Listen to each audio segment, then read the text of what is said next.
നമ്മൾ പറയില്ലേ, എനിക്ക് ഈ തകർച്ച വന്നത് എന്തോ ഒരു കുഴപ്പം എന്നിൽ കിടക്കുന്നോണ്ടാണ്, ശാപം കിടക്കുന്നോണ്ടാണോ ഞാൻ ഇങ്ങനെ ആയത്?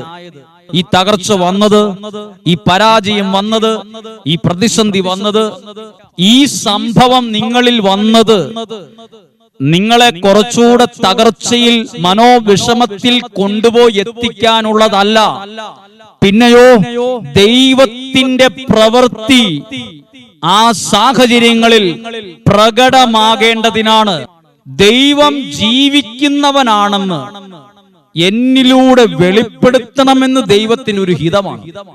ജീവിതത്തിൽ പരാജയപ്പെട്ടവരോ സങ്കടത്തിലിരിക്കുന്നവരോ നാളെയോർത്ത് ഇനി എന്ത് എന്ന് ചിന്തിക്കുന്ന ആരെങ്കിലും ഉണ്ടെങ്കിൽ ആ പരാജയത്തിലേക്ക് നോക്കിയിട്ട്, ആ സങ്കടത്തിലേക്ക് നോക്കിയിട്ട്, ആ നഷ്ടത്തിലേക്ക് നോക്കിയിട്ട് നിങ്ങൾ വിശ്വാസത്തിൽ ഇത് പറയണം: ദൈവത്തിന്റെ ശക്തി എന്റെ ഈ മേഖലയിൽ വെളിപ്പെടാനാണ് എനിക്ക് ഈ സങ്കടം ഉണ്ടായത്. ഞാനത് വിശ്വസിച്ച് അങ്ങനെ തന്നെ അങ്ങ് ഏറ്റെടുക്കണം.